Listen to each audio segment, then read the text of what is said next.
we have to study how longitudinal waves are formed in a rod which is fixed at the midpoint. So let me consider a rod of length L which is fixed at its midpoint is length L, and if it is excited by any source, the least possibility is this midpoint will always be a node and these two free ends are antinodes. Therefore, the waveform will look like this. We have antinodes at the free ends and node at the fixed end. So in the first mode of vibration, how many loops are present? Half plus half, one loop. That means the length L equals lambda naught by 2. Or I can write the frequency corresponding to first mode of vibration, nu naught equals V by lambda naught, and that is in turn V by 2 times L. This is fundamental frequency or first harmonic when a rod is allowed to vibrate, keeping its midpoint fixed. In the second mode of vibration, the possibility increases. There can be two more nodal points, one here, another at the central point, another here. So this is the standing wave formed. How many loops are present in the length L now?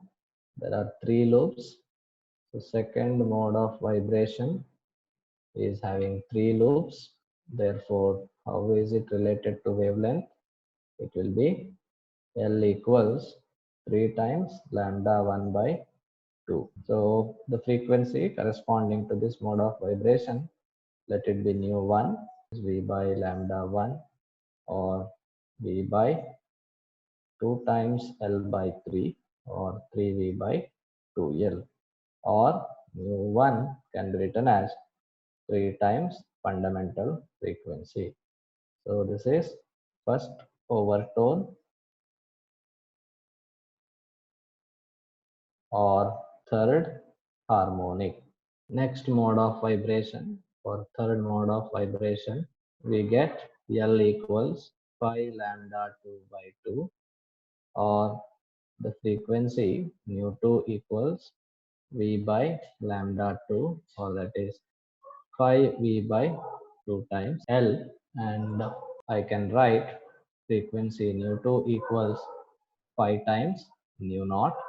This corresponds to fifth harmonic, as it is 5 times fundamental frequency, fifth harmonic or second overtone.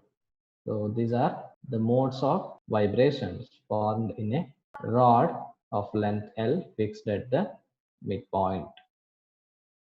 Let us understand the formation of beats and what is beat frequency. So when two waves of same amplitude but different frequency are moving along a direction and they superimpose to give a new wave, and the new wave will be having a amplitude which is varying as a function of time. So due to superposition of two waves with the different, slightly different frequencies, beats are produced. That means there will be variation of amplitude of the resultant wave, or we can also refer it as waxing and waning of a sound wave due to superposition of two or more waves moving in same direction.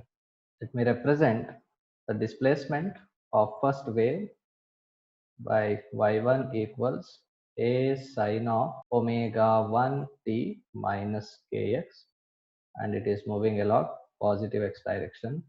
The other wave is y2 equals a sine omega 2t minus kx. So they are having same direction and same amplitude but different angular frequencies omega 1 and omega 2.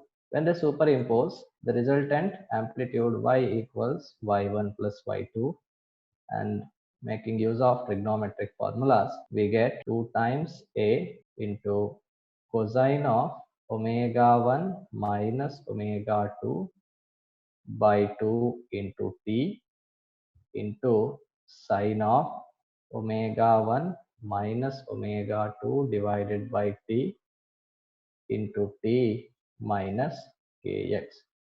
Therefore, this resultant wave is representing a progressive wave, as argument of the sine function is in the form omega t plus or minus kx, but amplitude is a function of time.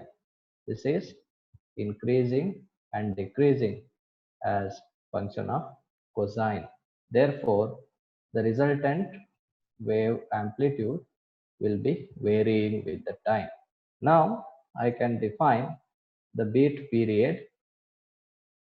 Beat period is defined as the time interval between two maximum amplitudes or two consecutive minimum amplitudes formed due to superposition of two waves of dissimilar frequency.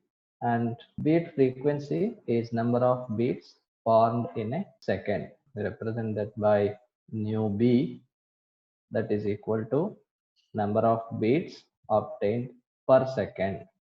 So mathematically it is equal to nu1 minus nu2, or difference in frequency of the two superposing waves. This determines the fluctuation of amplitude in a given time.